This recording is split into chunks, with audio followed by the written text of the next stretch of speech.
Hi friends, ఇవాళ నేను tasty and simple పప్పుచారుని ఎప్పుడు చేసినా ఒకే విధంగా ఎలా ప్రిపేర్ చేసుకోవాలో చూపిస్తాను. అందుకోసం ఒక చిన్న కప్తో కందిపప్పుని శుభ్రంగా కడిగేసి ప్రెషర్ కుక్కర్లో వేసుకొని అందులో ఉల్లిపాయ ఒక హాఫ్, ఒక 2 టమాటోలు, కాస్త కరివేపాకు, కొద్దిగా పసుపు, కారము, అలాగే ఒక 2 పచ్చిమిర్చి వేసి అందులో ఒక గరిటె ఆయిల్ని వేసి పప్పును ఉడికించుకోవాలి. తగినన్ని నీళ్ళు పోసి ఇలా పప్పుని ఉడికిన తర్వాత మెత్తగా మెదిపి పక్కకు పెట్టుకోవాలి. మనం ఇప్పుడు పప్పుచారు ప్రిపేర్ చేసుకోవడం కోసం స్టవ్ వెలిగించి ఒక గిన్నె పెట్టుకొని అందులో ఆయిల్ కానీ నెయ్యి కానీ వేసి ఆవాలు, జీలకర్ర, ఎండుమిర్చి, కొద్దిగా ఇంగువ, అలాగే ఒక హాఫ్ ఉల్లిపాయని సన్నగా తరిగి వేసుకోవాలి.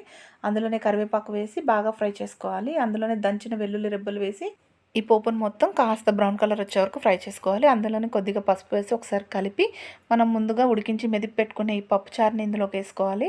అందులోనే మన పులుపుకు తగినట్టు చింతపండు వాటరు, మన పప్పుచారుకు తగినట్టు సాల్ట్ వేసి మంటను మీడియం ఫ్లేమ్లో పెట్టి ఒక 15 నిమిషాలు ఉడికించామంటే పప్పుచారు రెడీ అయిపోయినట్టు.